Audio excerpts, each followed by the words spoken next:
Hey everybody, Karyn Ben here on the live Q&A for Probable Robot. Of course, Google Chrome crashed the second I started to open it, so we're a little behind, but we have plenty of time.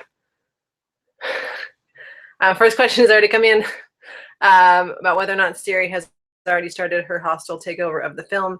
Not Siri, but apparently Google, because they caused my computer to crash. I mean, Google is great. Please don't crash again. Let's not speak ill of the service provider. So yeah, so technology is already a little bit wary and or making me wary, and I'm kind of scared. But we'll make it, I'm sure. This is weird because I don't know. I have no idea who's looking at me or what's happening. So, oh shit, what is that? Hey everybody, Karyn Ben here on the live Q&A for Probable Robot. 1 second. Of course, Google Chrome crashed. Apparently I had something else open. See, technology is already rearing its ugly head. I'm slightly ashamed. Also, there is a box of hands behind me because it's for my Halloween yard setup. They are not real hands, as far as I know. They are from the dollar store, so I'm not sure about the reliability or integrity of where they came from. So anyway, yes, if you have questions, there's a little Q&A app on, if you're on Google+, you should be able to send questions right in that way. If you are not watching this on the Google+ interface and you're watching this through YouTube, there is a way to, there's a way, it's called Twitter, which I should probably have open so I can field your questions and answer them as best I can, which it looks like nobody has said anything, so I think we're good. Yeah. Kayla has, yes, also perhaps it was Skyvy. If you're not familiar with Skyvy, Skyvy is the Android version of Siri. She's a lot sassier in some ways, and she once told me she was coming for me in the night. True story, actually happened. So the moral of the story is I'm not sure, but I'm terrified about everything, which is why I'm making this movie. If you are unfamiliar, the movie I am making is called Probable Robot. It is a sci-fi comedy adventure, in some ways film, I suppose is a good way to put it.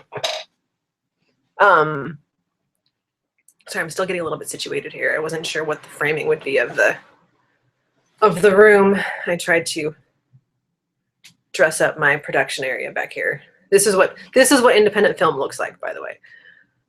So Probable Robot, it is a feature film. It is written and directed by myself, and I'm producing it, and we'll be shooting it in March of 2015. I am currently in the process of collecting auditions, video auditions right now, and we'll have an open call in later October. So if you're interested in that, please make sure you're following the Twitter account and the Facebook. Twitter is the best place just because I use that the most. And and that's at probablerobot.com. No, I'm sorry. It's at Probable Robot. Probablerobot.com is the website. So yeah, that's a lot. And yes, Skyvy is essentially a Furby in cyberspace. Skyvy is just mean. All right, before I jump on these other questions, I had a question actually asked on Twitter a couple months ago. I had asked people if they had any questions about independent filmmaking. And Mike had asked, what do you do as an independent filmmaker when you know you want something, you have a very specific thing you want in your film, and your budget just doesn't allow for it? And that actually is what the entire process of independent filmmaking in general, what it's like, is saying, I want to do this thing, I have this much money, and I don't know if those match up. So the key thing is, number one, if you're writing and directing your own stuff like I do, I write within like the capacity of what I know I can shoot. For the most part, I don't pick, like, I'm not, so I'm not at the stage yet where I can say we open over the Grand Canyon and we descend in a balloon over the river, and there are 2,000 cyborgs battling each other like that. I don't have the budget for that yet, so I don't write that yet. Who knows? It could be coming in 2017. But for the most part, you write for it. If you're not writing what you're directing, and you are presented with something and you realize you don't have the money for it, you start to look at what you don't need, and it becomes a balancing act of, okay, do I need this? Do I need this? Do I really need to have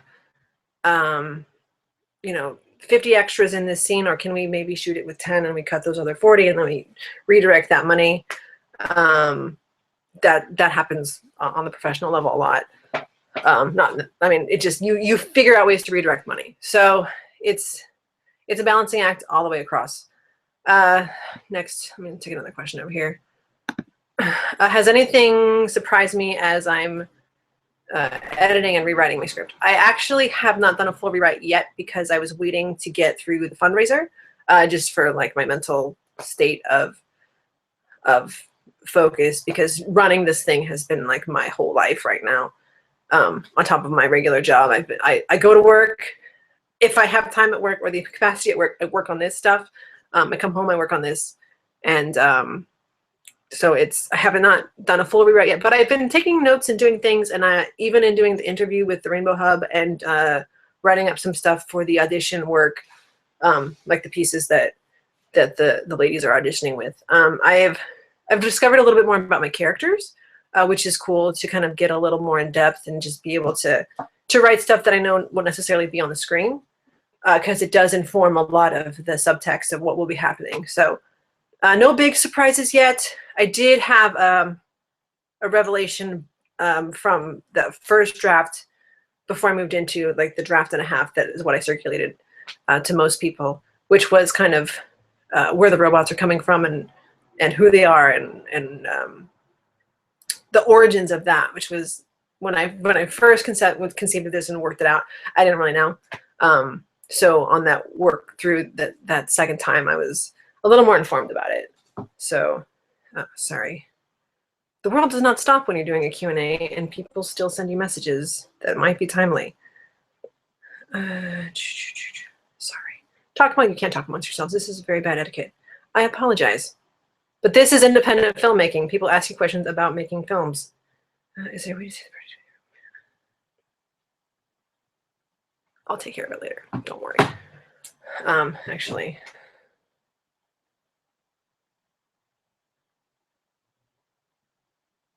And then the sun was moved behind a cloud as I did that, and it got very dark in here, as if to say, stop doing that. Okay. Yeah, no big surprises as far as at this stage. I do feel like when I go through my next draft in October that I will have a lot more. I've made several notes. I've watched a bunch of similar type films. I've been watching a lot of 80s horror because, number one, it's fantastic. There's something about current thriller and horror films of today that try to be so clever and so smart that they're great. A lot of them are very great, but it almost gets to be like too clever, and you lose some of the camp that's the fun of it. So I've been watching a lot of the After Dark horror films, which are not at all 80s horror. They're much more modern. But those are interesting because they're very independent. And I've been watching a lot of, I watched Night of the Creeps, and we just watched something else recently. I have a whole stack of stuff that I'm going to watch in October. I would just rewatch the original Halloween movie, which is fantastic in terms of just building suspense and creeping you out.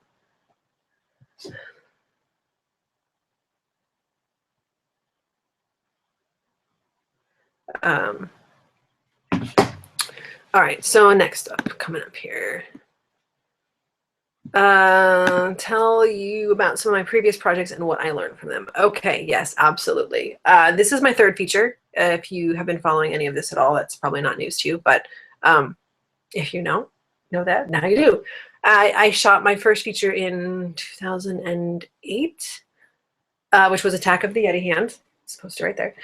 And I did that on a budget of $2,000 and cast my friends from theater. I did a lot of theater before this. Built a soundstage in my garage, and we just went at it. I borrowed a camera from a friend, a Canon GL1. GL1 or GL2? It was a GL1, which is a mini DV 3 CCD camera. It's video, so it didn't have interchangeable lenses, or if it did, I didn't use them. And I shot it. I mean, I was everything on that movie. I had an AD and I had a script supervisor, and I had a handful of crew, but everything else, I was the director of photography, I was the director, I was the writer, I was the producer, and we just put it together and we had a great time.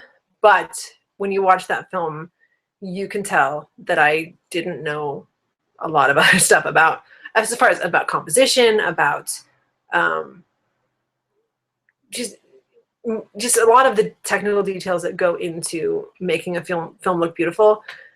I was used to working with theater actors on a stage, or just was shooting. Like, I used to have a group of friends, and we'd get together with like a high digital video camera. It was tapes, digital videotape, and we'd shoot wacky little movies and stuff. So that was the bulk of my experience before then. I'd worked on a lot of other sets. I did a lot of extra work for a while. I'd been on some independent film sets.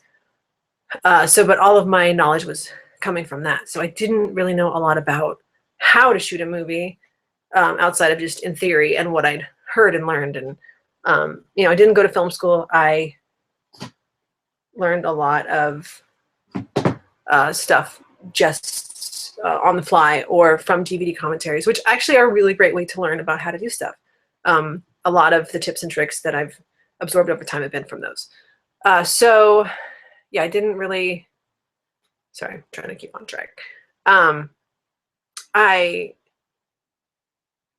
learned a lot on that first movie that I carried over to my second film, Javatown, which was a lot more, Attack of the Yeti Hand was a really goofy B movie, and Javatown was a, teen comedy drama, kind of a coming of age piece about 6 like high school and college kids.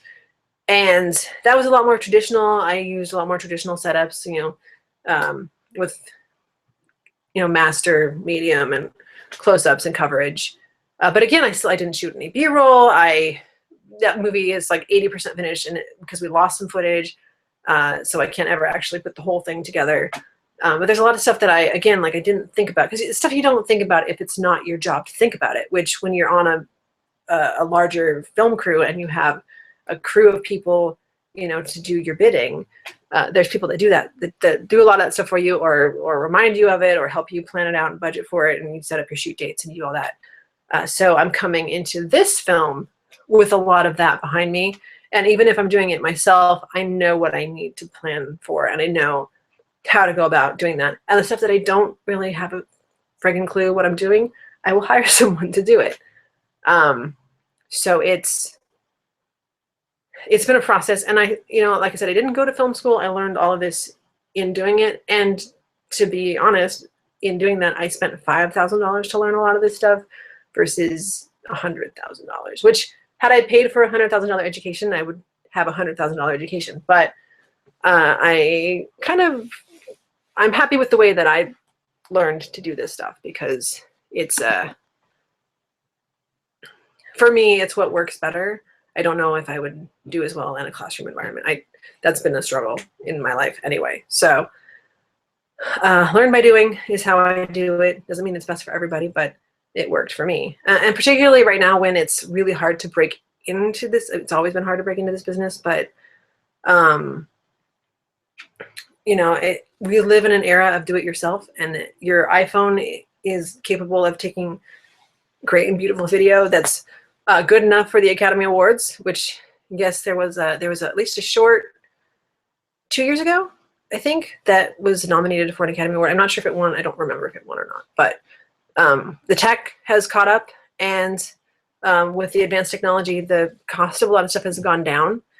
It used to be you needed God, I am so sorry.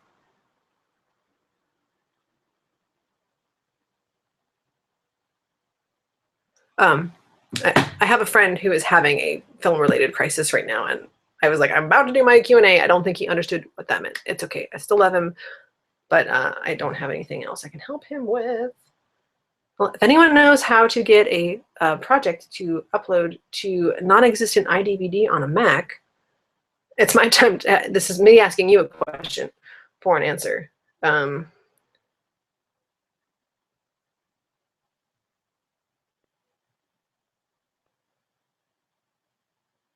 Because damn it, okay, I can't. Now he's calling me. This is the fun of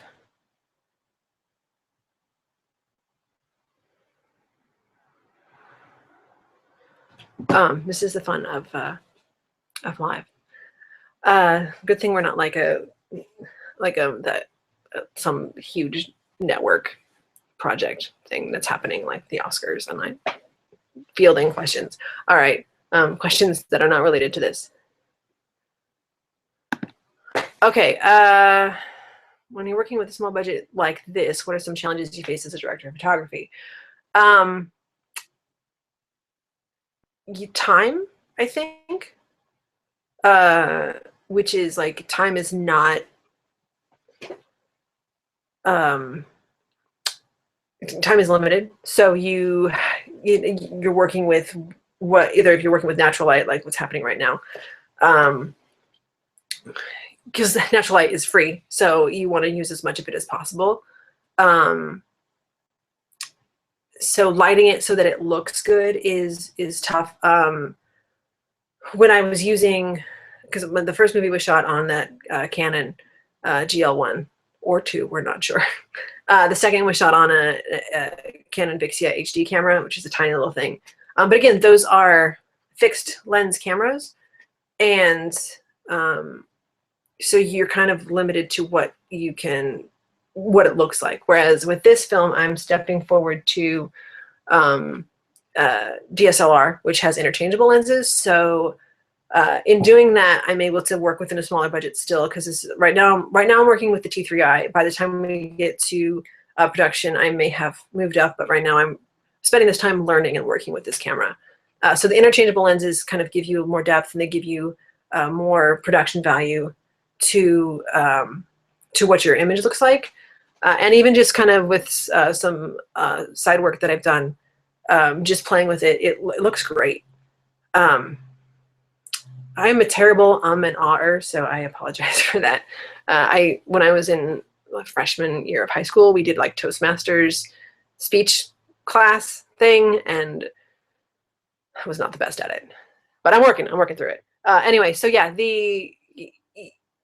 a limited budget means that you have to light it well, and you have to kind of understand it, which is what I've spent time learning from that first movie over into this one, what it means and what it looks like. Because there's a lot of stuff that you don't think about unless you're trained to do it. And again, that's where a larger profile, higher cost education might come in. But through a lot of reading, and again, a lot of those commentaries, and just understanding what certain shots mean, what certain angles mean, what the use of light means when you're composing an image and a scene, that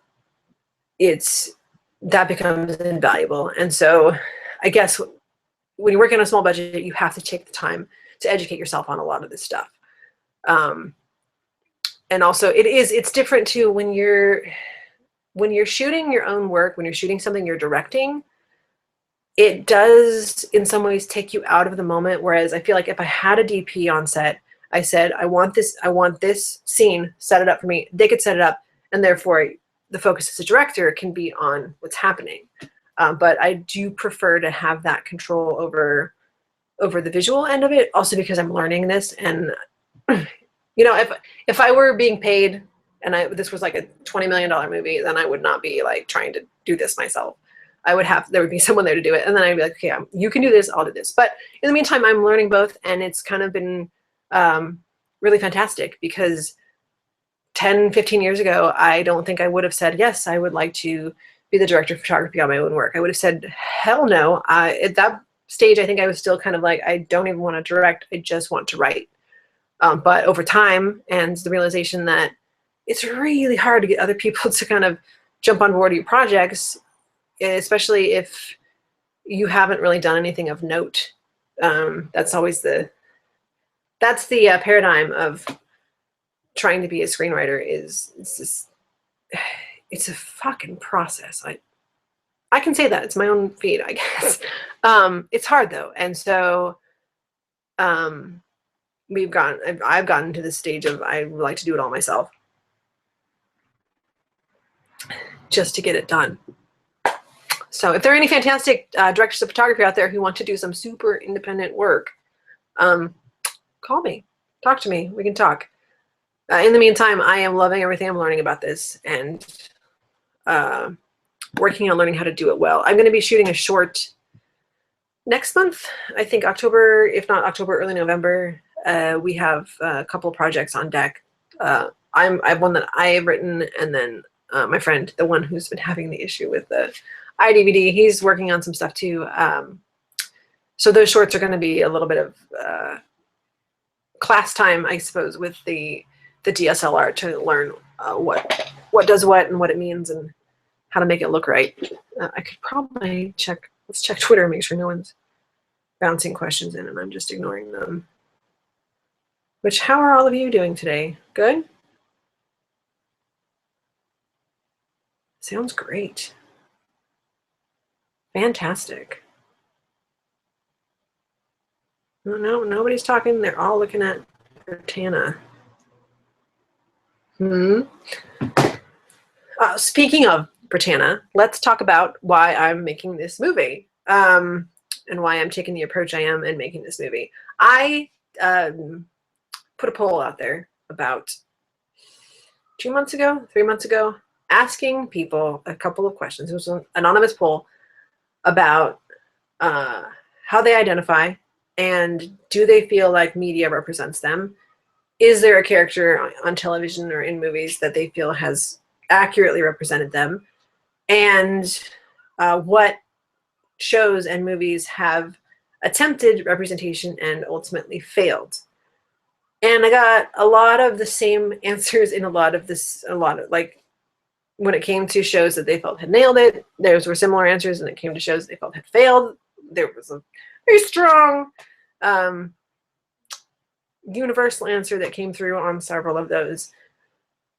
And in a couple cases, as far as people finding characters who they feel represents them, it was a lot of kind of this person, but not really. And that's the human experience to some extent of there's nobody who's going to fully represent you on screen because we're all individuals. But at the same time, there should be something that comes close. It shouldn't be this character identify with because they're gay. Like, that shouldn't be the only identifying factor. There should be more to that. For example, I just caught up on the entire run of the current episodes of Carmilla yesterday, and there's tall gay Danny. Well, we assume she hasn't really said that she's gay, but we know. But she's tall also. So I'm like, well, there's two things about this character. I can identify very closely with the fact that whenever she stands too close to the camera, we don't see her face because she's so tall. Very tall. I understand that. I appreciate that we are representing tall women in cinema. Thank you. Thank you, Carmilla series, for doing that. But yeah, in circulating that poll, I kind of got answers that I kind of expected. And that didn't necessarily inform the script that I was writing, but it does inform how I want to go about representing my characters. Which is, and even in the way that I've been kind of promoting this film, which is that I've been using the term non-heteronormative because I feel like that's the most encompassing to say, like, this isn't necessarily about the lesbian experience or the bisexual experience or the gay experience, like, as far as those ladies are concerned. This is about not being heterosexual. Let's just push that one aside, okay? So we can say, it's not this, but it's this over here. And that you can, as a viewer, watch this movie and it doesn't matter about what the specific label is on somebody, just to know these two ladies are ex-girlfriends. Will they be more by the end of the movie? I suppose we'll find out. I will say I do like happy endings, so that might be a dead giveaway to what's happening. Yes, okay, yes, on the topic of representation, let's talk about why it was important that these characters were retail workers and not super upscale museum curator, advertising executives with multi-million-dollar bank account. Museum curators probably actually do not make that much money. But let's imagine that this is like 1986 and it's a New York City movie and like everyone lives in like crazy loft apartments and it's like super intense and like you're like, how do you even afford to not eat ramen every night when you have all this? So retail workers, yes. I have been a retail worker. I am in a relationship with a retail worker. I have known many retail workers in my life. And, you know, retail makes up a lot of the employment of a lot of people. And it's not just about retail. It's just about like hourly customer service employees who get treated like crap on a regular basis. And I, as much as I love a great, New York City upper west side, which side is the side that's like the super rich side? The rich side, Central Park. I love a good, like, You've Got Mail, but at the same time, let's have movies that reflect like actual people. And why do people put up with crappy customers who say terrible things and lie to your face about who they talk to about getting something for free? Because that happens on a daily basis for these people. And I think with our kind of shrinking middle class, those interactions have become even more kind of rough and tumble. Like, I don't think I've never seen anyone actually I did work in retail in Brooklyn, and I did see some tumbles, but that's, that's New York City. That's the way that we do it out there. Yeah, I think it's super important to just represent, again, this is the same thing with the LGBTQ plus representation is, let's have movies about real people and real experiences. And if you work at one store and your ex-girlfriend works at the store next door to you, you guys can't like necessarily quit your jobs. I mean, you could, but you can't just quit your job just because it's uncomfortable. Like, you have to keep that job because it's what's keeping you afloat, and it's what's keeping you fed, and it's what's keeping a roof over your head. And we don't have the luxury of just quitting that job and picking up a new one, because that's impossible. If you're in the job market, if you've been in the job market in the last, I don't know, 5 to 7 years, it's really hard to get a job in the first place, let alone a job that you like, that's going to be delightful 24/7. I mean, unless you're a Disney princess, I don't know that that's true. I don't even think it's true for Disney princesses. And now I want to see them working retail. So that is someone write that down.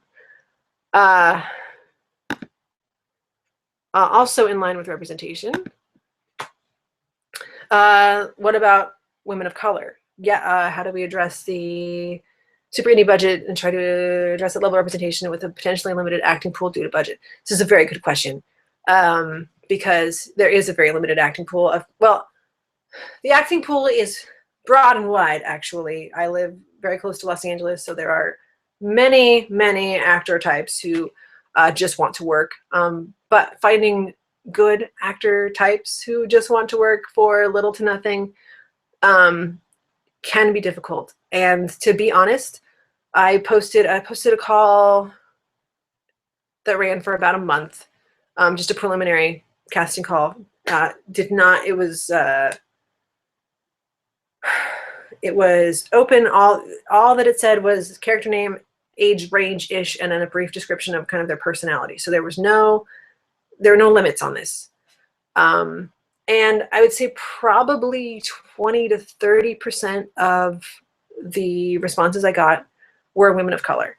As far as like visually, like from what I could see by looking at the pictures.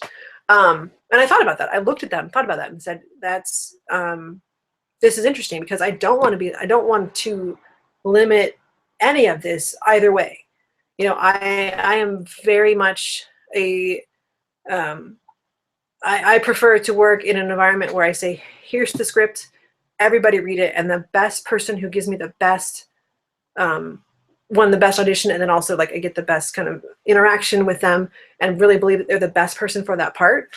That's what I want. And so that's, you know, it's kind of the, you know, like the Shonda Rhimes Grey's Anatomy, just cast some people, bring me the best people. Like that's an ideal, and you end up with some, you know, in that case you ended up with some kind of great unexpected results, which unexpected to mainstream, but not really unexpected to people who work with actors on a daily basis, because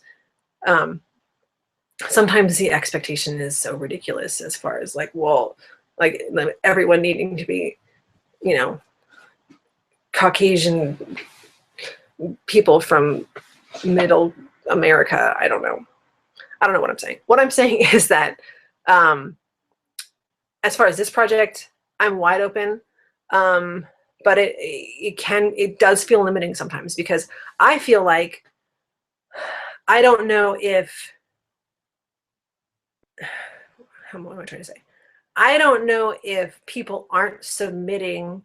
I don't know if women of color aren't submitting because they feel like they're not who I'm looking for, which is very unfortunate, because that's the last thing I'd want. I wouldn't want someone to look at it and say, oh, well, I'm not a white girl next door, so I don't want to.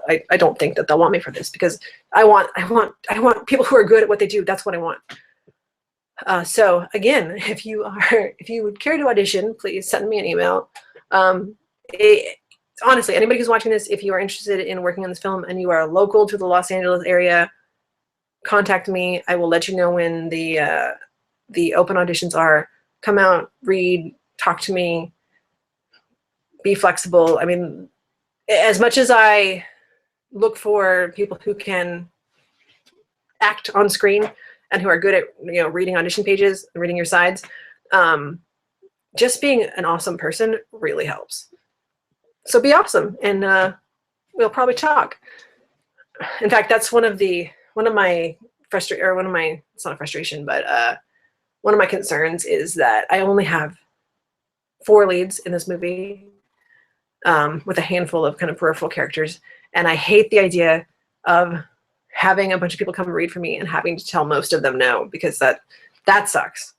If I could make a movie that stars 24 very talented ladies, I would do it. In fact, maybe I should put that on my list of things to do, because we need more female fronted everything, just everything. All of it. Put the ladies in the front.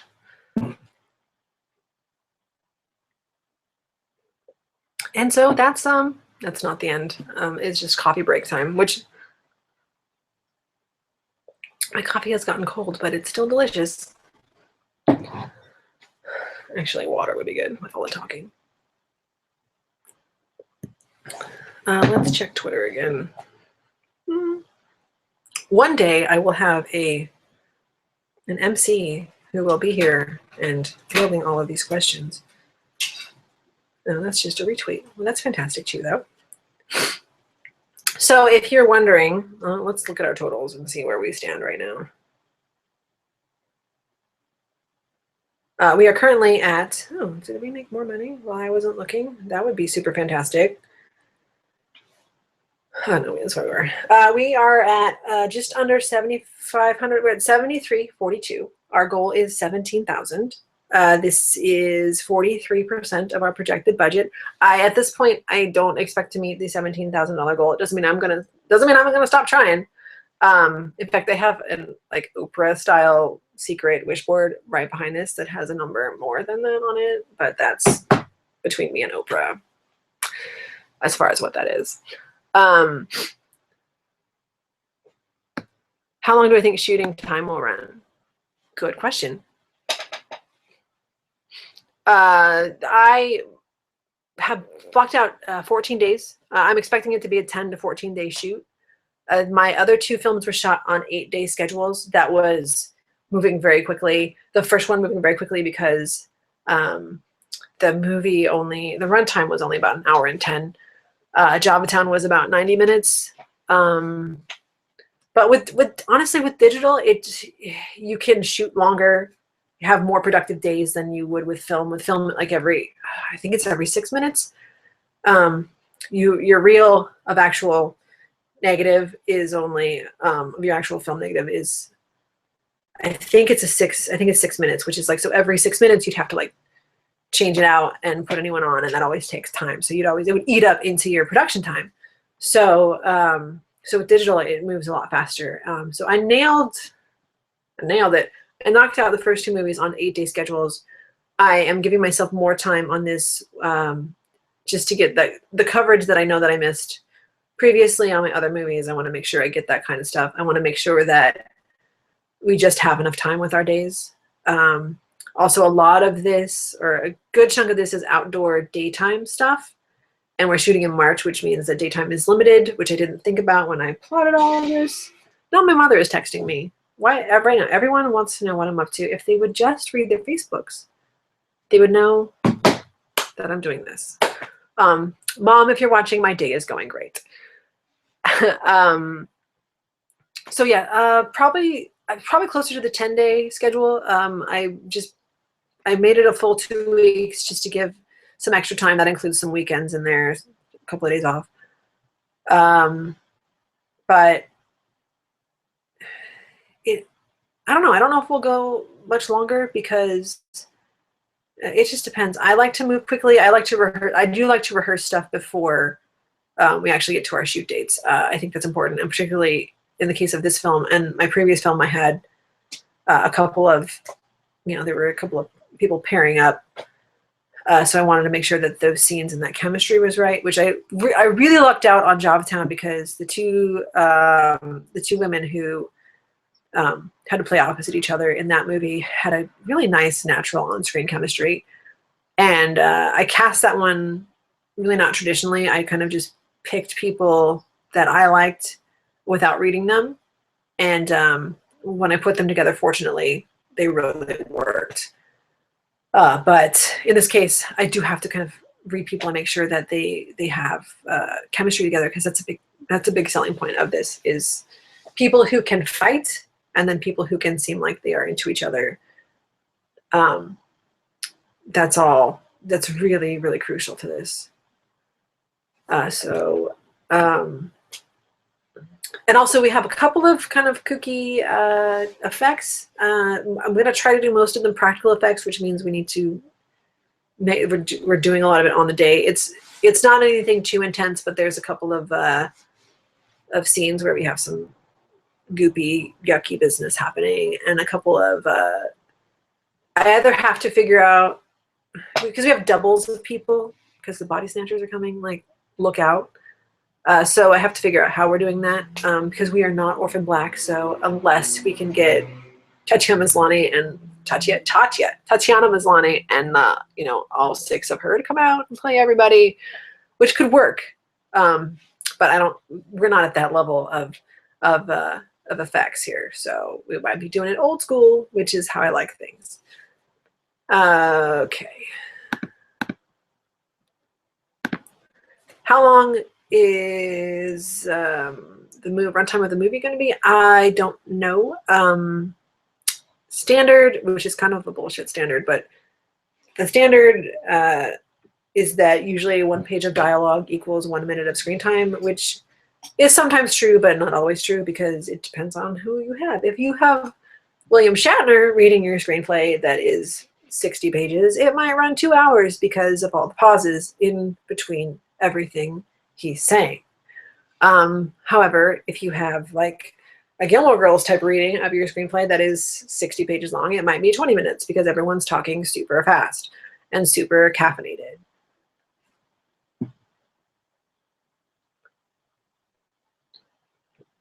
So, but I'm shooting for an average of 90 minutes. 90 minutes is average for this type of film, I suppose. It'll depend. It'll depend on what we choose to put in it. I don't know. I could have like a 20-minute fight scene with a chicken, but I'm not Seth MacFarlane, so I probably won't do that. But I mean, it just depends. But it'll be an average movie length. That's a good answer, right? A nice average length is what everyone looks for in a movie.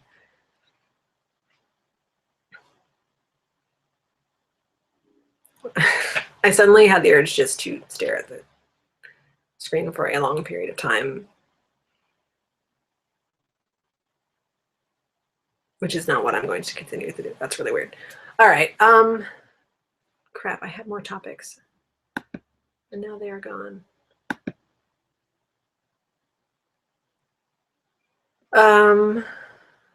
What else to talk about?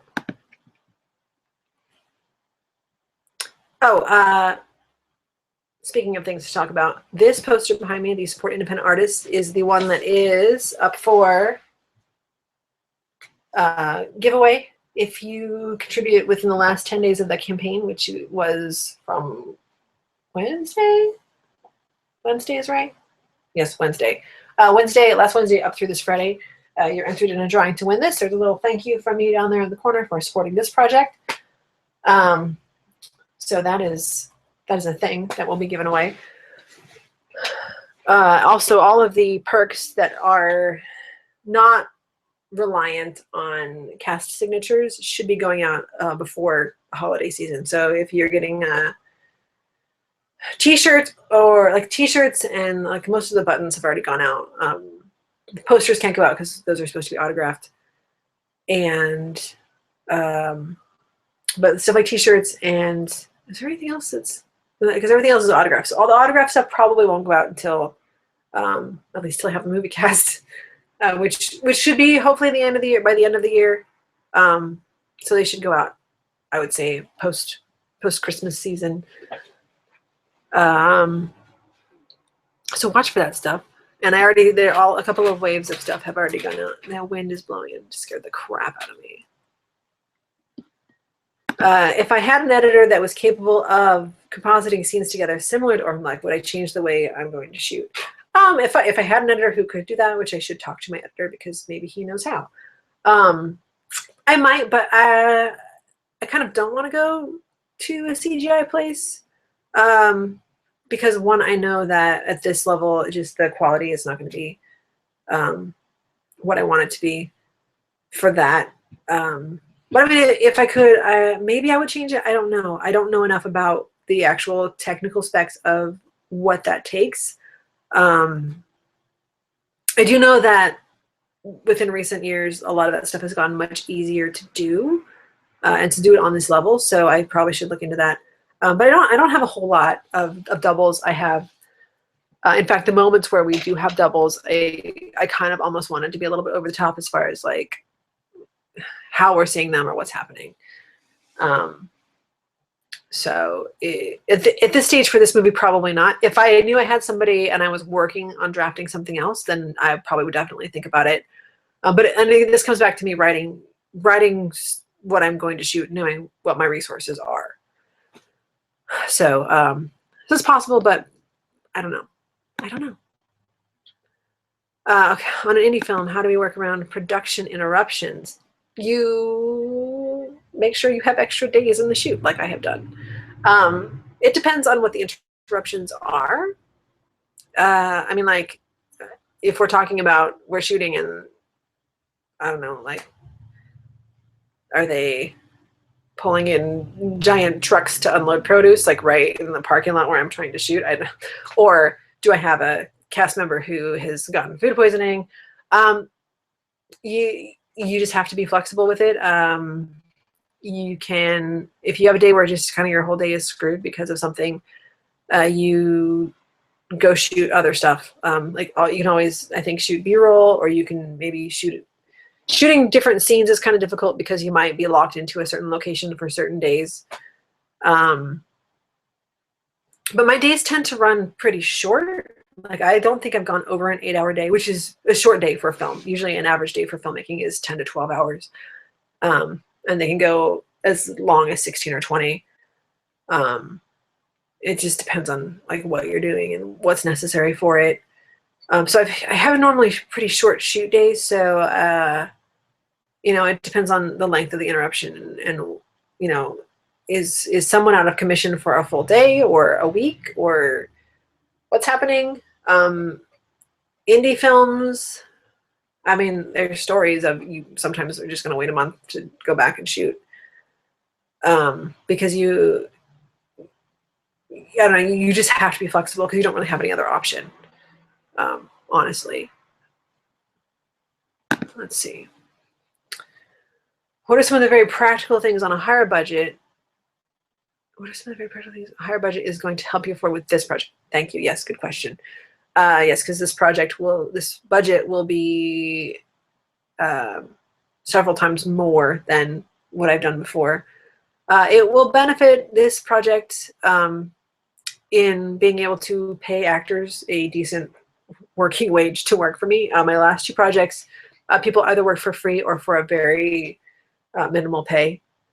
And I don't like doing that because it's hard enough being anyone in any kind of an art field because people don't put a value on what you're doing or they don't understand the value of what you're doing. So they just think, oh, well, you know, you're acting. It doesn't really, you don't have to do anything. It's just acting, right? Like just be on screen. No, acting is hard. Acting is really friggin' difficult, especially to act and seem like you're not acting. It's a craft in itself. And any performer you have ever seen on screen where they didn't look like they were reading lines off a page, they are good at what they do. And those people need to be, like, you know, compensated for what they're doing. So number one, it's paying the talent. Also, it's just getting more stuff. As far as like, I mean, there's a lot of back behind me here is a lot when all this stuff. There's like equipment in a shoebox that has not shoes in it. You know, getting the right equipment or getting better equipment to do this. With part of what I'm raising here, I want to get a couple extra lenses for the camera that will be right for the kind of, you know, shots I want to get, which goes back to the whole cinematography thing of understanding. Hold on. This is a dusty room and it's causing a situation. Maybe it's gone. This is the worst. Okay, we're good. So it will just the higher budget is going to help me create a product that looks better and sounds better than my previous work, which will then hopefully help me in raising money and getting attention for my next project, because everything I do is to push me forward to something else. And I have you know, I have several script ideas. I have scripts already that I've started that I want to, you know, direct and produce at a later time. And I would love to have higher level talent to bring into those. So having a project that looks professional and is professional will help me later on when I want to, like, call up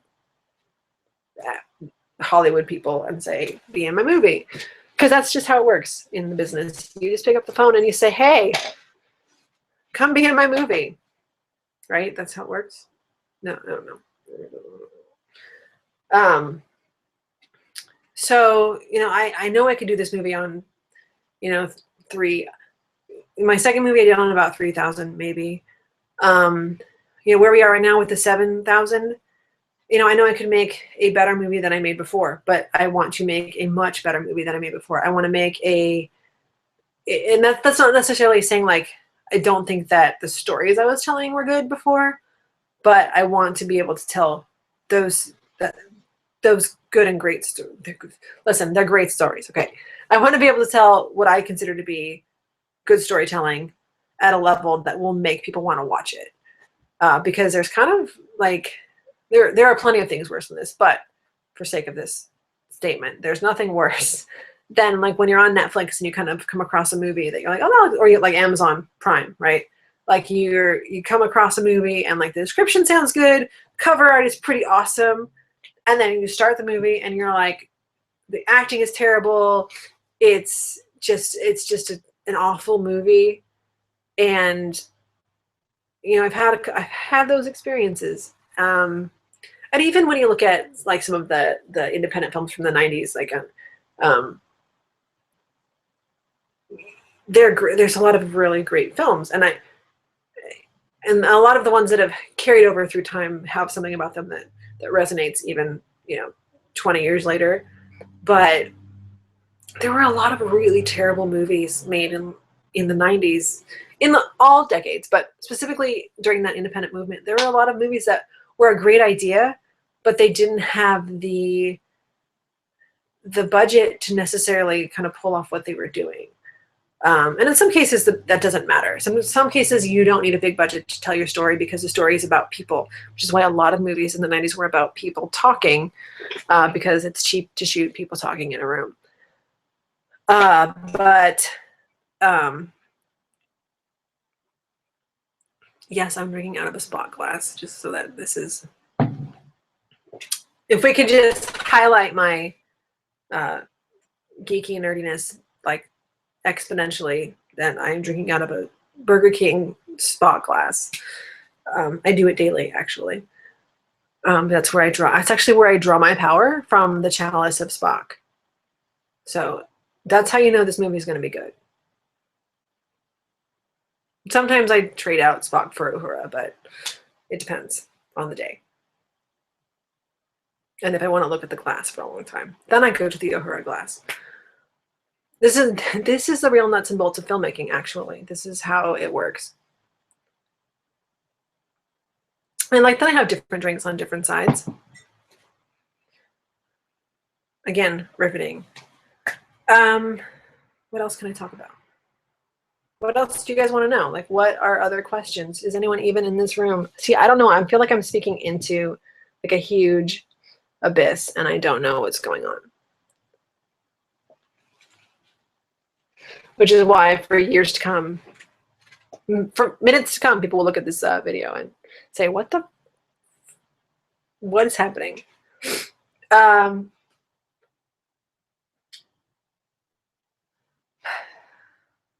feel like I've talked for a full hour, and we still have a whole hour left. So if you are just tuning in, or you are just watching this right now, or you have been watching for the full hour, thank you. But if you have questions, please send them through the Q&A app on the Google Plus page, or through Twitter at Probable Robot, and we will answer for you. And no one else has said anything. That's awesome. Let's talk about why this movie is necessary and why your support is necessary. Also, I have a spreadsheet. The key to this is to be prepared, like super prepared. If you're ever going to do any kind of this, make sure you have Google Docs ready and waiting. I've never been as organized as I have been for this, like this last 2 months. Where's my little list? Okay. Because today we have 6 days left before our fundraiser closes. And so that means that we're going to reason number 6 right here in this video, why your support is necessary for projects like this, and this one in particular. Characters, like television characters, and I talk a lot about TV because I watch a lot of TV, but this also carries over into film. But characters like Willow Rosenberg, like, shouldn't be an anomaly. Like, you shouldn't be able to say, like, name a gay or lesbian or bisexual character on television. People shouldn't give you the same name. It shouldn't be the same. Everyone should not be thinking of the same person. It should be like, there should be like 25 names people think of, and everyone can argue over who is like the best one. We don't have that. We're not at that state yet, and we need to have that. And we need to keep generating work that kind of perpetuates that kind of conversation. Like, I want to live in a world where we could argue over like who was the best TV lesbian. Like, come on. Is that asking too much to want to fight about that? Like, that's what I need. All right, I have some more questions here. Let's see, lighting. Question about lighting. lighting is a big deal, and it's like, will I be able to buy lighting equipment? I have some already. You can see a few of my lights up here. And I probably will buy a few more things. I have some light boxes. I like to use a lot of the just like hardware type lights. I have gels for them. In working, one of the main reasons I like working with fluorescents is because they don't get hot. The old school, like, 5K, 10K, 100K lights, the big old like movie style lights with the barn doors that open, they get super hot. And they're really heavy, and you have to hire someone just to work, to maneuver and wrangle all that stuff. So on the indie side, I much prefer working with fluorescents because I can gel them, and we can get different tones and feelings of light with that, and not burn ourselves in the process. So I have some already. I have a couple of light stands, and I have 2 big light boxes that work with the 1700 bulbs here. And I just have some regular CFLs, like 100 watts, to use in the smaller rigs. So for now, and those have worked on my last 2 projects. And in the case of lighting, like I haven't really had issues. I'm not shooting like deep space science fiction where it needs to have this very like elegant style to it, or even like I'm not trying to do anything drastic. I'm trying to just light actors in a way that we can see them and that looks consistent. And that's my primary focus right now. So I have some gear and I'm happy with it. At this stage, I might change my mind later, but I like working with the bare bones stuff because it kind of forces you to be creative. And I do think that if I had someone to kind of work all this out for me, maybe I wouldn't have forced myself to grow as much as I have.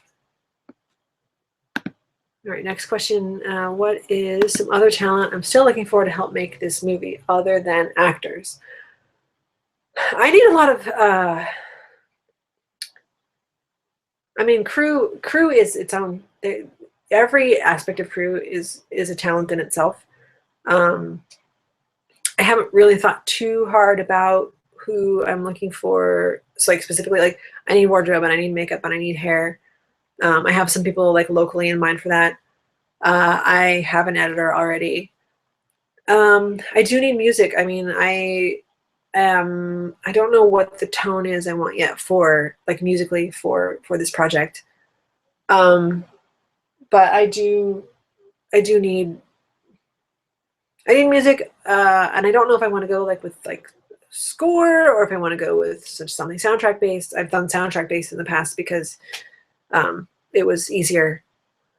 So I mean, I'm looking for people who want to work at this level. I mean, I'll have a bit of a budget, but again, I don't have a huge budget. Also, I was just thinking like, I don't really need.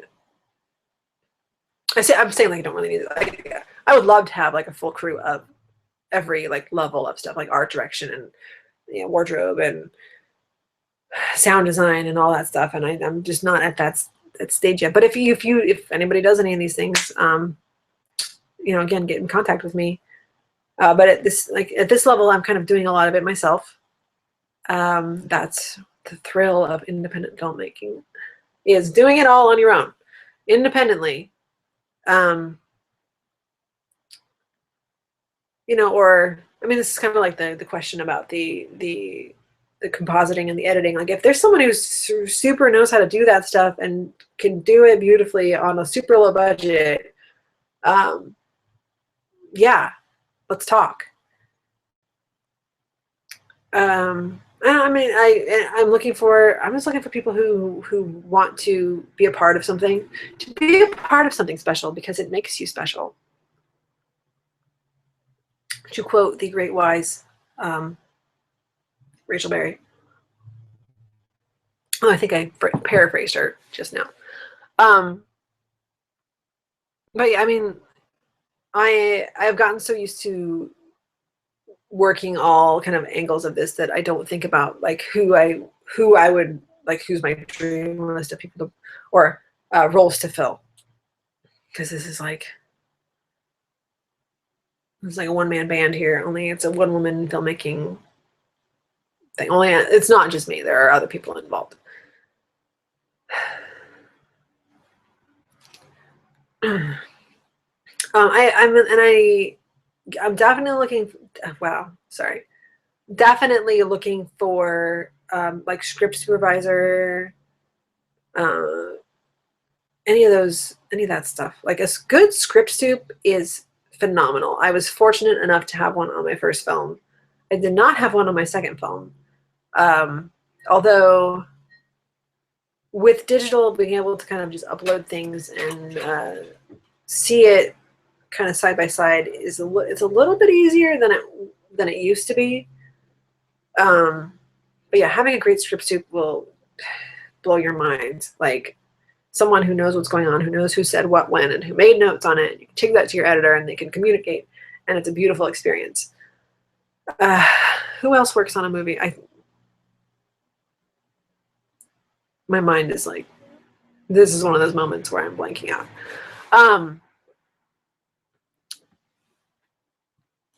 But definitely musicians, definitely people who are actually, now that I think about it, this movie has some digital stuff in it.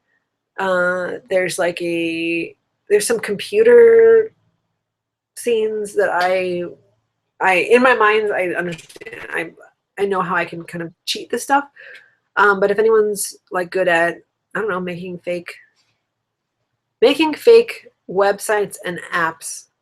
I watched a movie the other day that had like, what was it? It was one of those random Netflix movies, a super independent horror film, but they had the best fake social media app, and I was like really impressed. Because normally, like when you watch people like use a computer in a movie, it's like super fake looking, or you can tell that like they're like zooming really close, or you can tell that they like are using. It's like the GIF of the oh god, what's the video?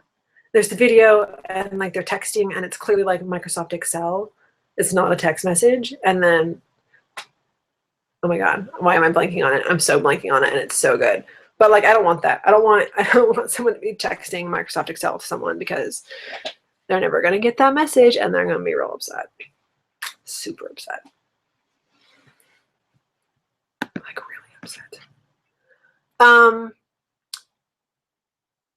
More reasons why I'm doing this, which I kind of covered in my previous videos, but I can always talk at length about this stuff.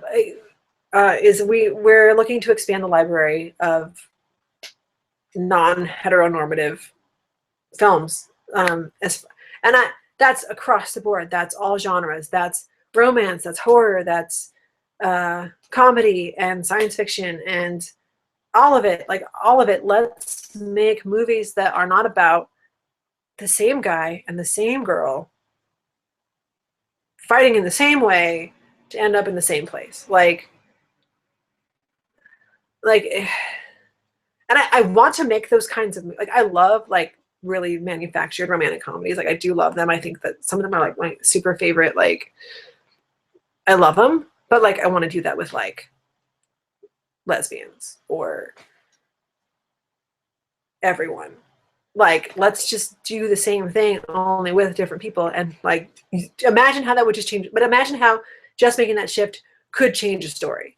Like take like any 5 like Matthew McConaughey and Kate Hudson movies, because I'm sure there are 5 of them, and just make them, you know, same-sex relationship couple, and or they're not a couple for most of the movie because they're fighting the whole time. But like imagine how that change. Imagine how that would just change the story just enough, just because your dynamics would shift a little bit, and it would make it different. Just like in general, if you take any story, take a male character and make that male character a female character, it changes things. Look at a movie like The Heat, that is a standard buddy cop movie that is by the book, absolutely by the book. It's every buddy cop movie, only it's different. It's very different. in the way that it's two women, and that changes a lot. It changes a lot of things, and a lot of things stay the same, and that's what makes it. That's what makes it great comedy, but not in a way where it's like making fun of them. It's in a way that makes it like even that much more intense, because like that's just a great movie. I love it. But I mean, like just shifting those roles, it changes it. I mean, imagine the Indiana Jones series where Indy is a woman. I think about it nightly, very late at night. I think about this. I don't, but I'm going to now. This is a new thing I'm going to start doing. I mean, think about it. I mean, think about how Alien changed the way we perceived suspense, just because we had a badass lady running around a spaceship chasing aliens, albeit part of the time in her underwear, which is not how I would chase an alien that was like spitting out acid slime, but it was space, so I will cut her a break. It's probably real hot. She's very sweaty, and it was really intense. But I mean, we just need to do that with everything. Like, just like let's just take the same movies and just shuffle some stuff around, which is kind of what I like to do in my storytelling anyway. I like to kind of take tropes that we know and love and just kind of like tweak a thing here or there, just to see how it, how does this little change here shift the story that we're used to seeing? Like, does it end up in the same place, or do we go somewhere a little bit different, a little more unique, where a few more people can relate to what's happening? See, what drew me to the sci-fi genre for this particular film? Because I wanted to make a movie about robot people. It wasn't anything super specific. There wasn't any. I mean, it wasn't like, oh no, I'm really gonna tell my science fiction story here. I love sci-fi. I mean, my first movie was about a Yeti hand that came alive and attacked people. My first screenplay I ever wrote was about. It was more horror. It wasn't really sci-fi, but it was about basically werewolves, only they were coyote people. And I've written a couple other things that are within the sci-fi horror fantasy realm, which I'm never very sure why those things always get lumped together. But yeah, I do, because you can use a lot of metaphor when you're working with them, because you're not dealing with like standard everyday things. But in this case, I did take like standard everyday people in standard everyday settings and then layered this thing on top of it. And I mean, this story just kind of grew out of me going, what if I told this story? And then, well, what if this story is a movie that I'm going to make next year? And then what if I raise a bunch of money to make this movie next year? So it's not like I sat down with this concept and really developed it and shaped it. And then, this was not a 6-month process for me. This was me kind of going, I want to make a movie, and I want it to be something that I like, and I want it to be something that I think will be fun, and I want it to be relevant. And this is what came out of it. This is kind of what comes out of me when I just go, let's do a thing. And it's been working pretty well so far. And I mean, I just love sci-fi. I'm drinking out of a spot glass, so I mean, it's pretty telling. And I grew up on shows like Quantum Leap and Star Trek: The Next Generation and Sequest. Oh, Sequest! What a great show, man! Like early '90s sci-fi shows were pretty like awesome. Erie, Indiana was another great show. It was more just weird, but so I grew up on a lot of this stuff. So it's kind of natural that this is what would come out of me. And I definitely want to continue with genre films. After this, I think I want to go into horror, because I already have a script that I've been working on, and I love it. And like I already said, I've been watching a bunch of like 80s slasher movies that are so great because they're just kind of so ridiculous. And I want to work with that genre because I think it could be really fun, and I think that I could bring something to that. So this is just a case of me pursuing what I like. I like to make the kind of movies that I want to see. Like if I read about this on a Netflix thing, and it came up, and I would say, oh, I would watch that movie.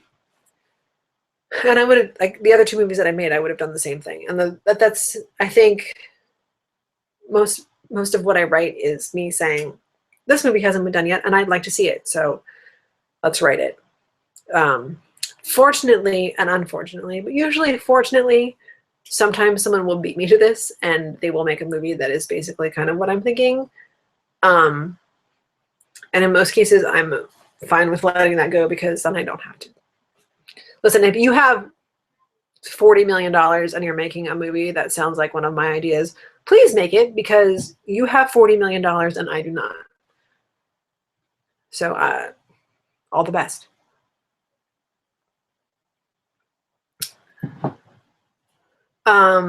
Additionally, one of my very, very, very favorite shows is Buffy the Vampire Slayer. Also the X-Files. Speaking of like awesome, like sci-fi 90s stuff. I mean, my high school experience was centered around the X-Files. Like, I loved the shit out of that show. It's amazing. It's the best. I'm currently I'm still working my way through Fringe. I got hung up a little bit. So I'm in season 3 of Fringe right now. It's super fantastic. I love it. Lost was I'm into all that stuff. So what I want to make is a reflection of that. I have this back here, actually, this board is a serious concept I've been working on that is, it's pretty abstract, and I've been working on it for probably like 10 years as far as like the story stuff on it. And I'm part of pushing forward with this, with Probable Robot, and part of my goal in wanting it to have a higher budget and more attention to it is because projects like this, I really want to get off the ground. And I think if I'm in a place where I can kind of consult with other folks and talk about it a little more, I might start to gel to a more solid place. And actually with stuff like Welcome to Night Vale and Carmilla, which are both these kind of like, they don't really care in some ways about like, I don't know, like there's something about, they're just so weird. They're so kind of quirky and unique and bizarre, and they're not worried about explaining themselves to you. It's just, this is what's happening. This is what's going on. And so the fact that those are happening right now and are very popular is really inspiring to me, because I feel like this project, this one back here, is similar to that, as far as it just being it might just be a weird fucking place where people live and stuff happens there, and I'm okay with that. And realizing that there's an audience for that really is helpful. Yay, another question. Let's see. In the script, how much are you playing your strengths as a comedy writer versus using this project to push yourself in new directions? In new directions, and try something different as a writer. Well, I kind of already talked about this just now. In that I've always been into genre stuff, but yes, my strength has always been comedy. I find the humor in lots of stuff, and I like to write it. Every time I've tried to write something, just like the friend who was earlier texting me with his tech troubles, which I hope he figured it all out.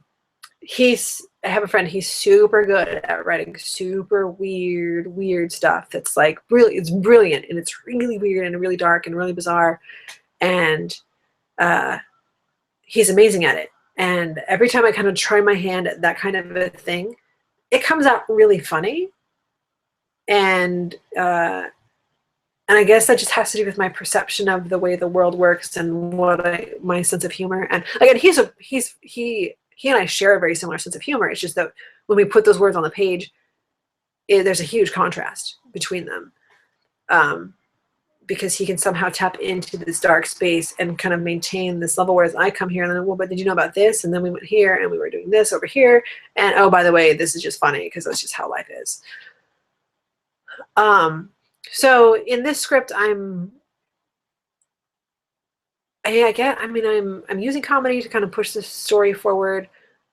But this isn't necessarily like jokey, laugh out loud comedy. This is like a situation that is real, but it's the reality of the situation that makes it funny. Like it's ridiculous because this is how people actually like behave and talk to each other and interact with each other. When you run into your ex and you haven't seen them in the several months, and there they are all of a sudden, and you're trying to ignore them, but then the situation like forces you to interact, and what this kind of stuff that you say to each other in trying to fake this kind of like, you're like being civil when you kind of are just pissed off. Like funny stuff comes out of your mouth. Whether or not it's funny to you is, whatever, but to everyone else, it's like, it's like listening to your friends argue, and then like, that it's like they're like super intense, but you're like, no, actually what you're saying is pretty ridiculous and it's kind of hysterical.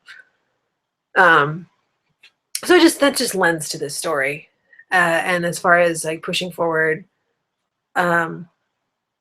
this project itself didn't really push me into any territory where I hadn't been, but what it did was, I think not force me, but allowed me to be a little bit more honest, as far as the story I wanted to tell and why I wanted to tell it.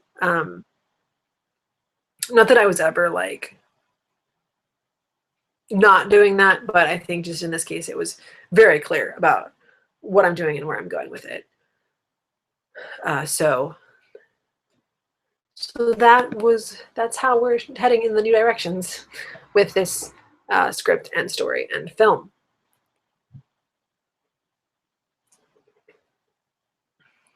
Is it getting darker? I can't tell. It's getting shut. Does it help if I turn the light on? Hey, this is an example of lighting a scene. And I would want to fill this out a little bit so it wasn't quite as shadowy over here, but this is just the Q&A. We could go into a tutorial if that's where we want to go, but who knows? Who knows what's happening? Hold on, I have more notes over here.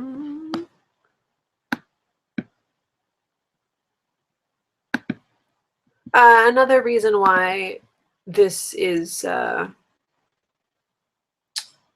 project that is needing support is because this is a project that mainstream outlets are not making.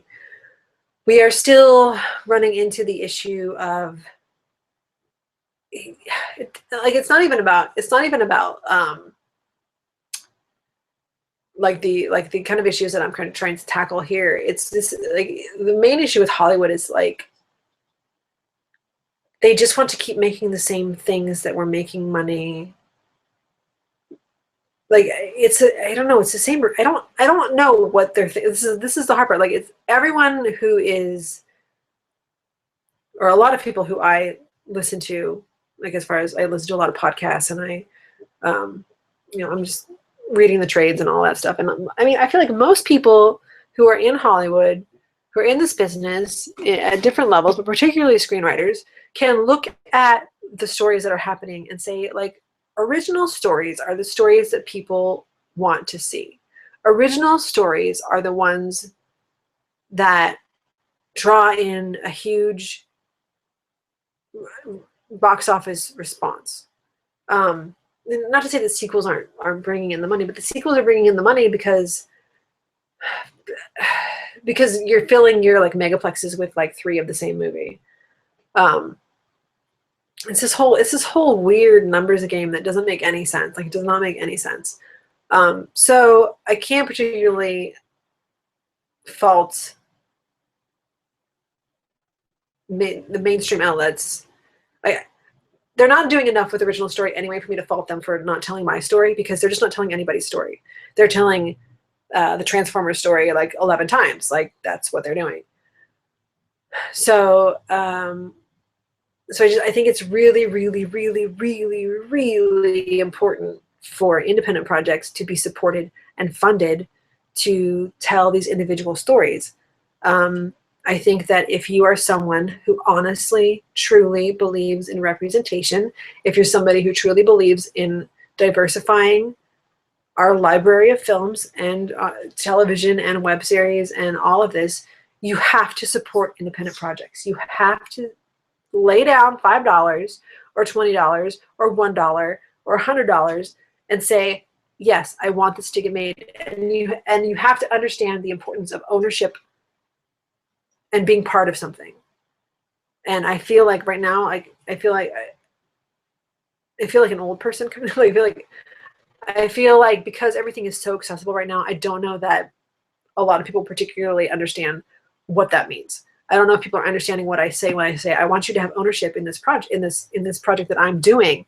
You know, in me saying, like, if you can find $1 and put it toward this project and back it and be a contributor, that your name will be on this list of people over here who believed in this, and that I can then, after, you know, when I'm shopping this movie around, when I'm trying to show it at festivals or whatever's happening, I can point to that list of people and say, these people right here, whether it was $1, whether it was $1,000, said, I believe in this movie and I believe in supporting individual artists who are telling a story or making a product or just trying to connect with people.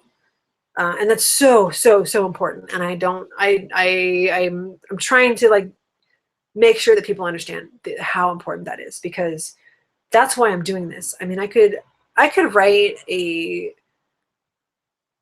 used to be able to do this. I think I could still do it. I've cranked out some, like, really generic screenplays in the past because I know how to write by structure. I know how to do 3-act Hollywood structure. I've gone to seminars. I've read the books. I've taken the classes. I've done the stuff. I didn't go to formal film school, but I've been to a lot of. I've sat in a lot of screenwriting classes. I have.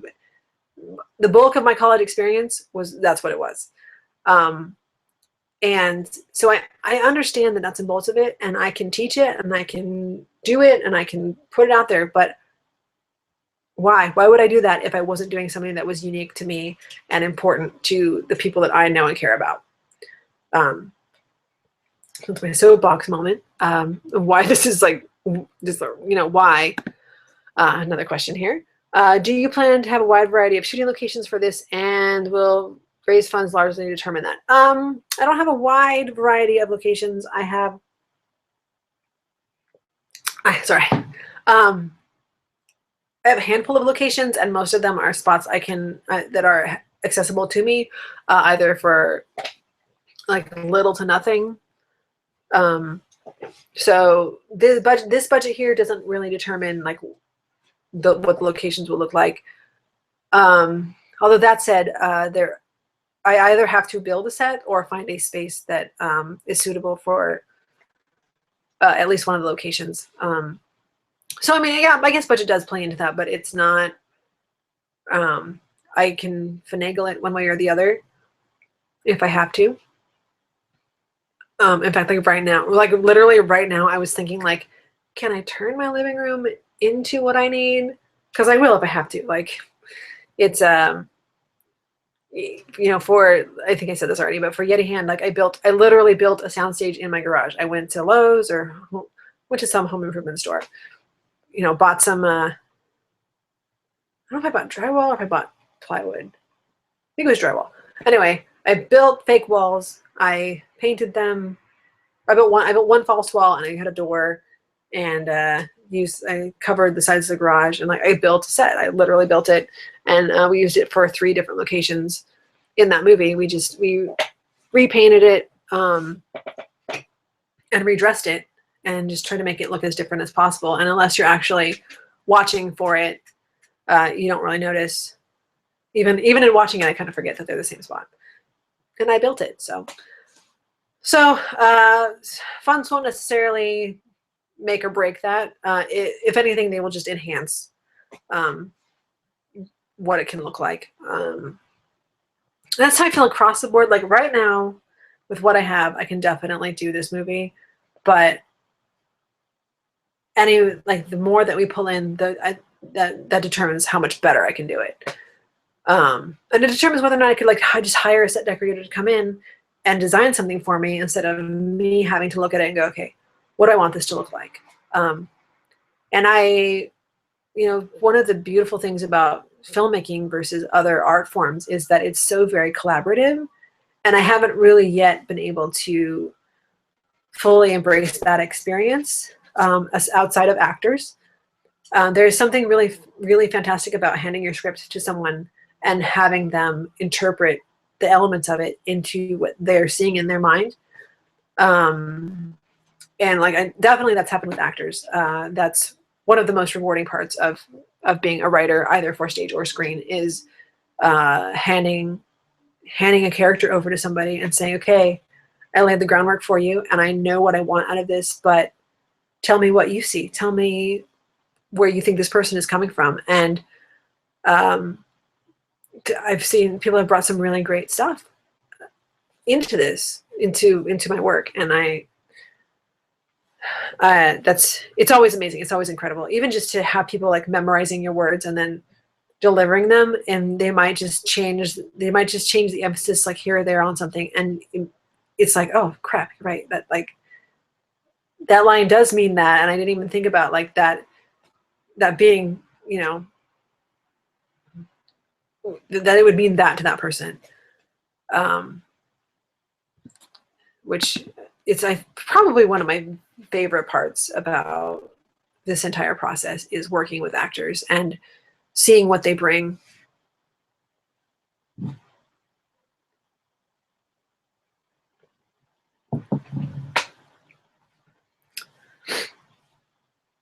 See, whenever I stop talking, that's when it becomes like super awkward, because then I'm like, how do I re-enter the conversation that I'm having with myself? Again, this is riveting filmmaking knowledge and something. All right. Thank you. Thank you, John, for asking the question. What do I predict the casting experience will be like? Am I seeking out new talent in particular markets, trying to get a moderately big name on the indie scene or really scene? Okay. I am not seeking any moderately big names for this project, at least not at this time, because I can't afford it.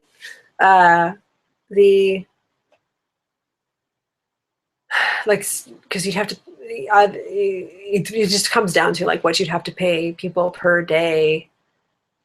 Like already I'm looking at paying people per day, and then once you start to bring in other kind of factors in that, I think it would probably eat up a lot of the budget. If for some reason I expand the budget and it gets like crazy bigger than it is now,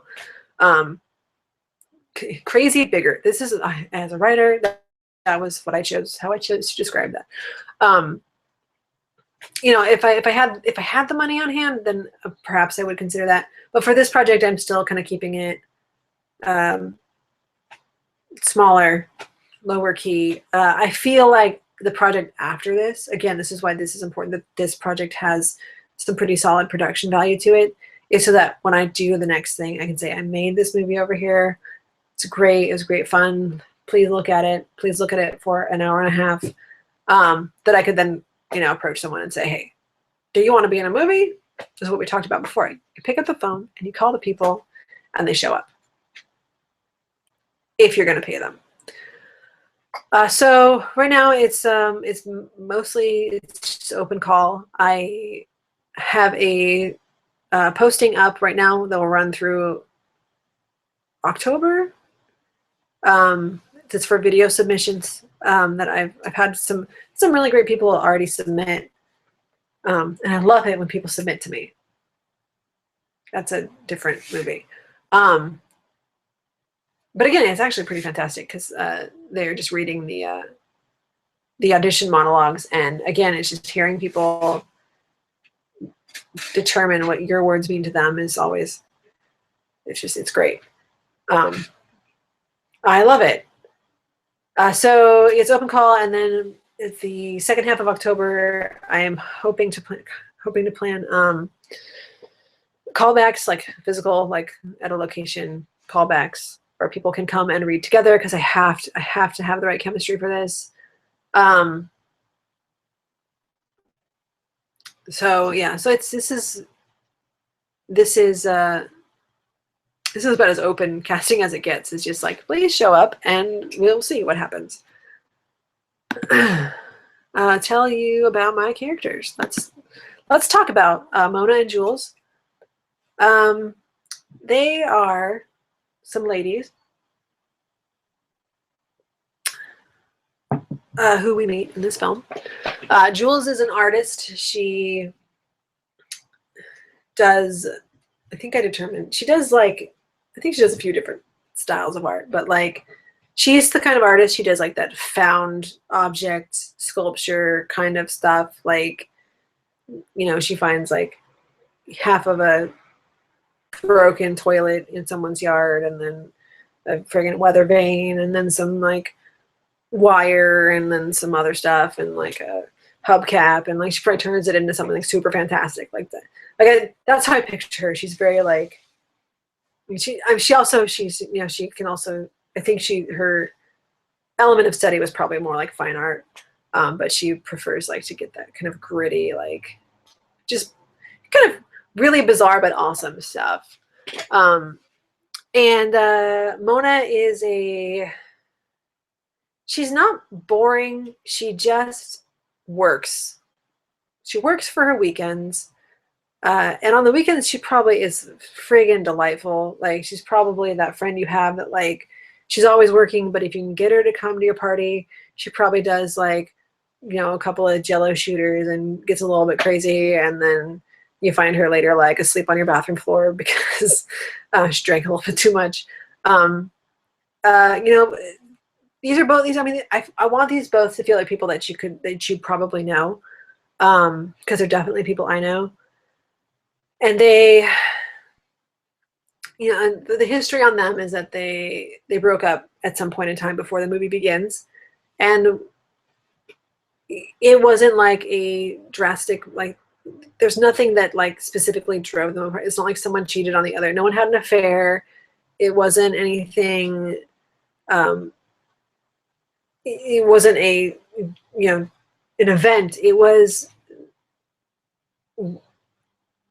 how do you,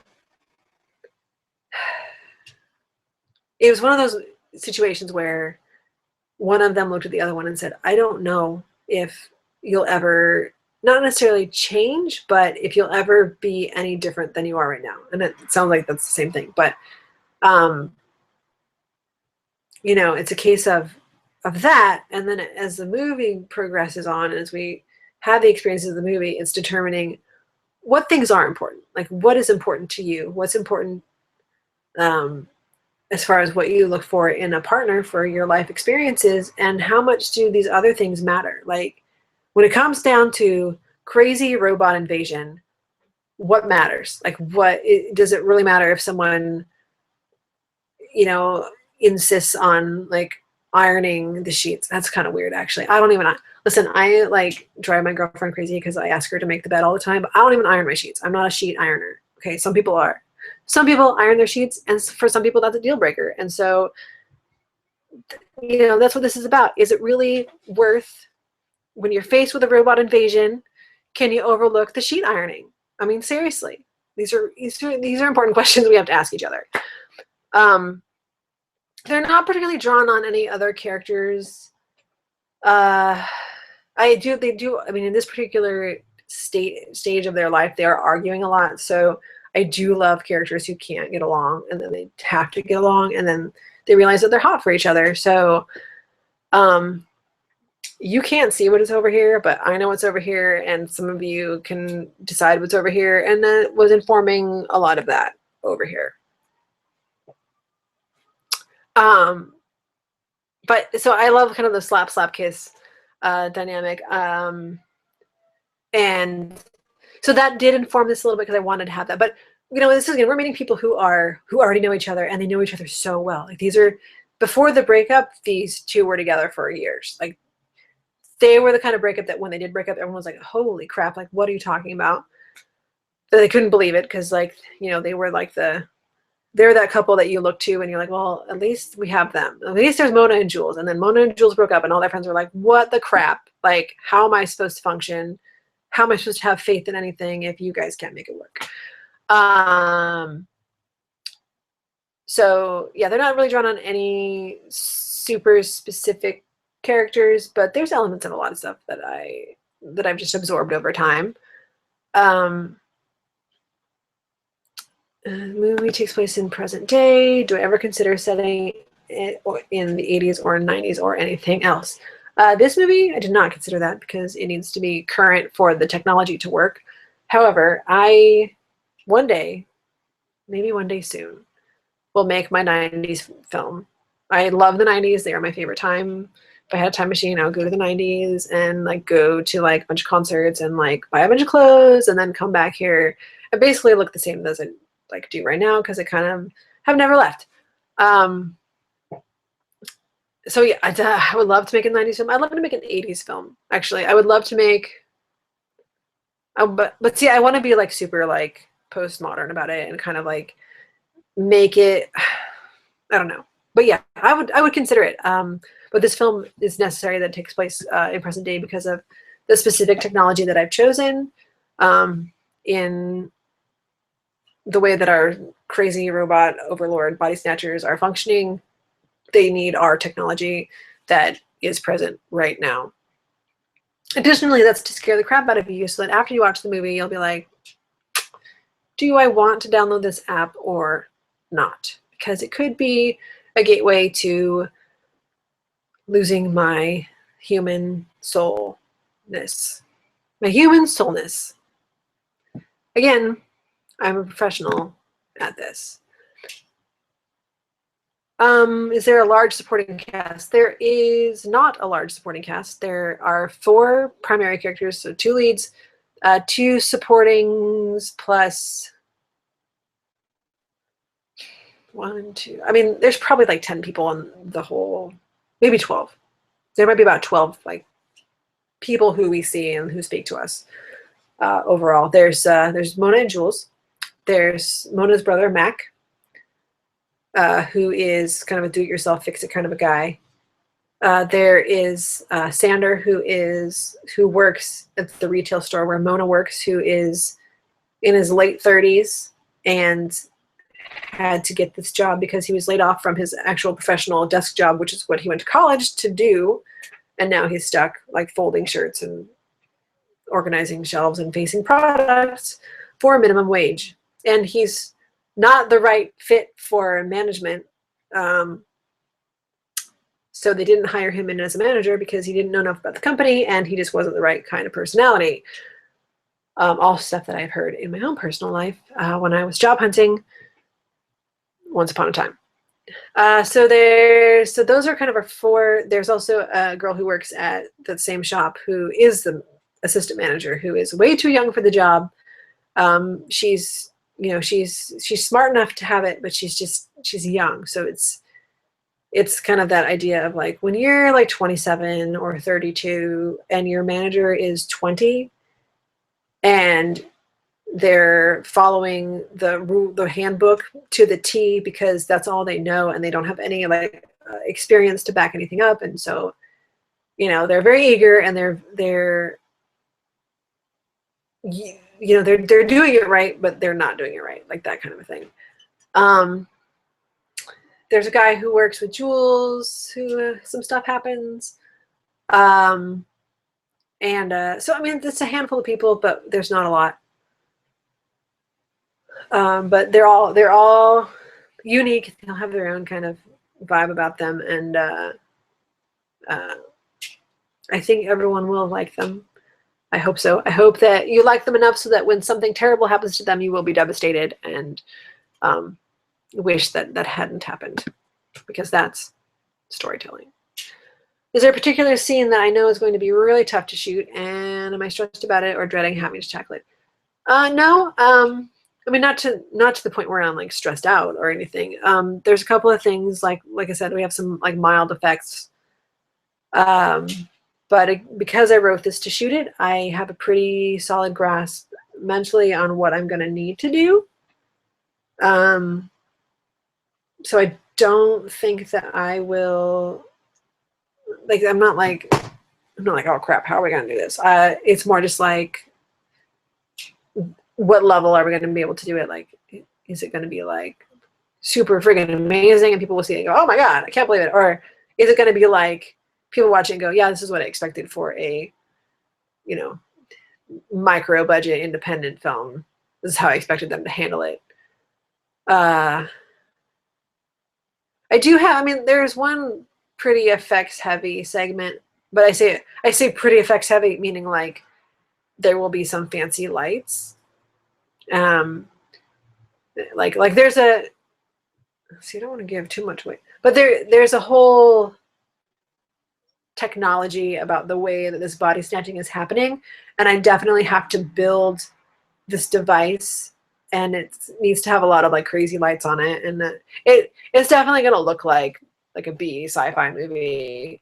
And I think my concern is more like not about it like seeming realistic, but more like really authentically looking like we're in a B sci-fi movie. I'm kind of playing up to that. But most of this all just has me like, it's a challenge. So like nailing it and like figuring it out is part of the fun. Like more so, I'm more worried about the pretty mundane stuff, or because that always feels harder to me. It's more difficult, like just like the scenes where we just have people talking, like that's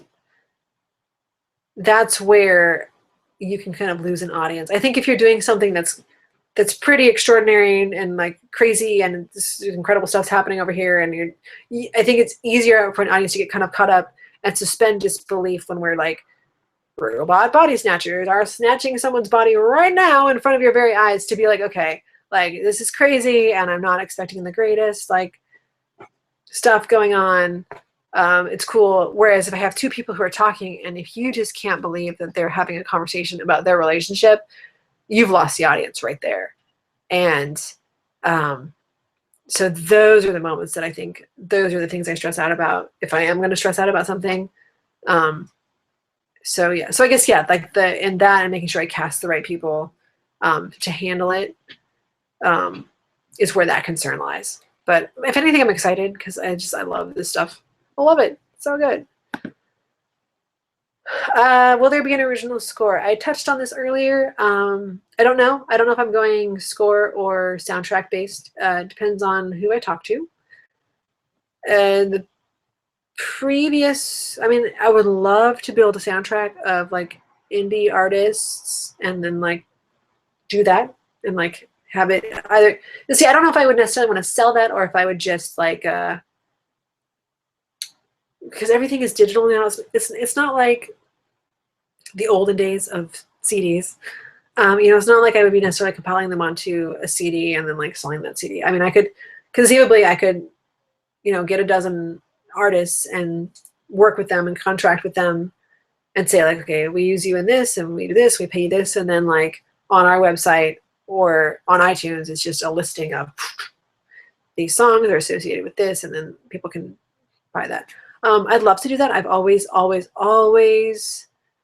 reached out to independent artists for all of my projects, and I've been lucky enough to work with some really cool folks in that stuff.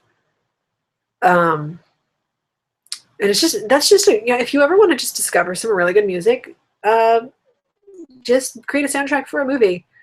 Go on, I don't know. I used to go on MySpace, which does not exist anymore.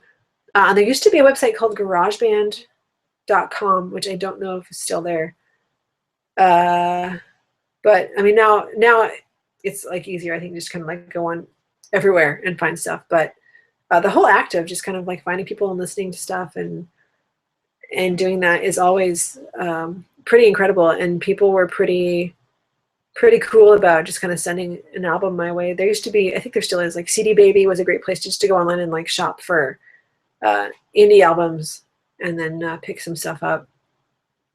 Back in analog digital days, I wasn't really analog either, but it feels like it versus like just like downloadables now. So I don't know. I'm seeing who is available to do what and how that works. Although I feel like this film, feels more like it should have a soundtrack versus a score. I might do a blend. I don't know. I'd like to have some atmospheric stuff too. We'll see. How long do you expect post-production to take? I don't know. That is partly dependent on my editor. We cut Yeti Hand in, I think it took us about 6 months, but that was because we met like 1 day a week every 2 weeks and just pulled like 8 and 10-hour days, like cutting the thing together. So it depends on, again, it depends on how effects heavy it ends up being. It depends on how much time per day or week I can spend editing. Javatown I cut on my own in my living room on Final Cut in 6 weeks, maybe. I think it was about a 6-week editing process. And again, like it's still not finished. It can never be finished. So it just depends. I'd like to have a cut finished by summer, so March into summertime. It's just dependent on like what the factors are and getting it done.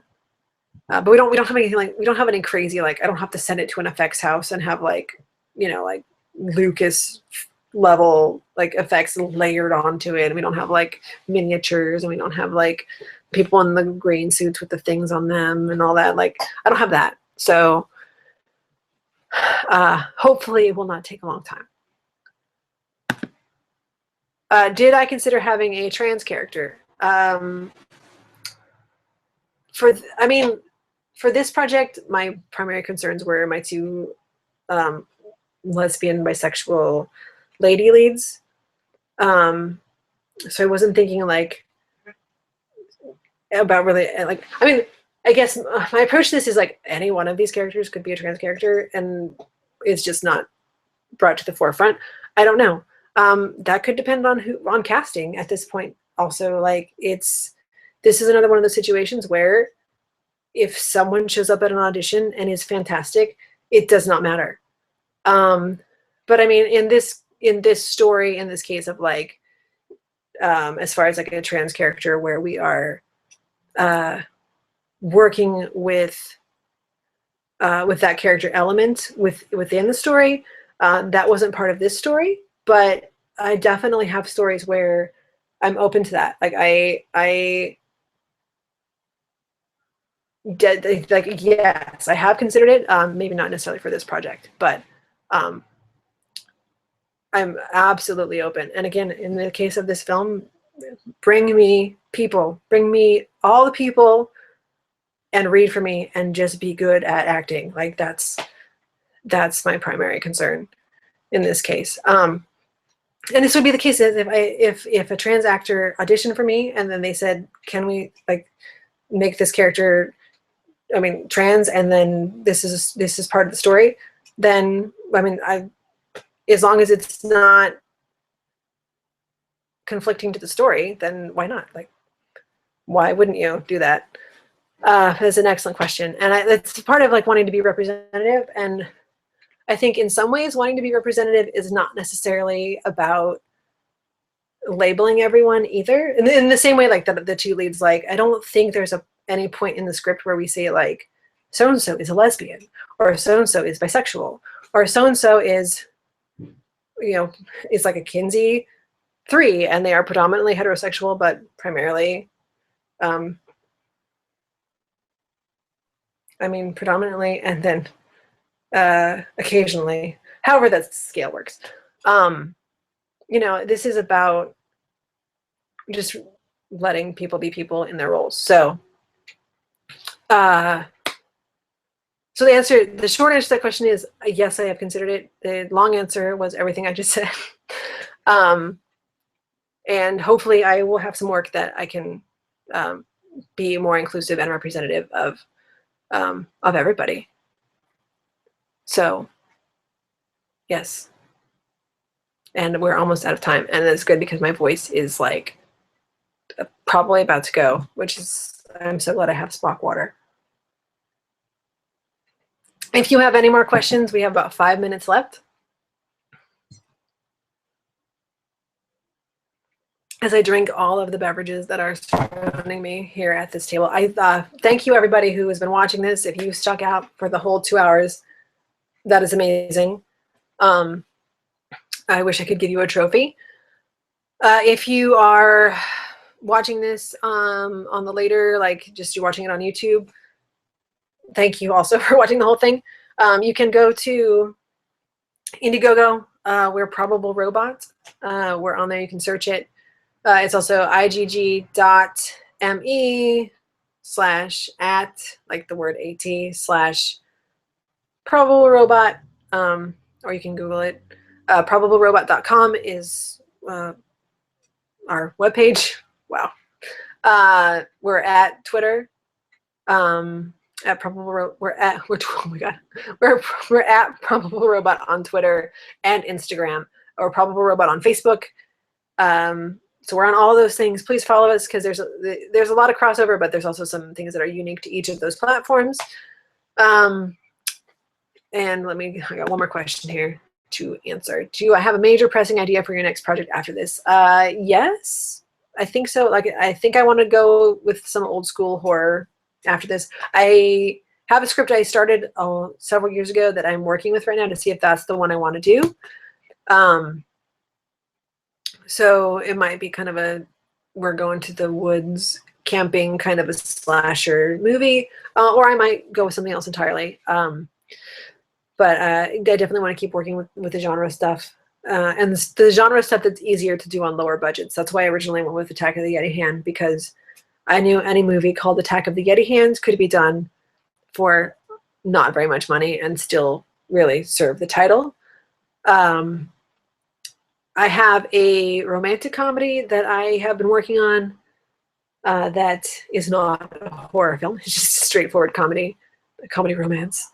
I'll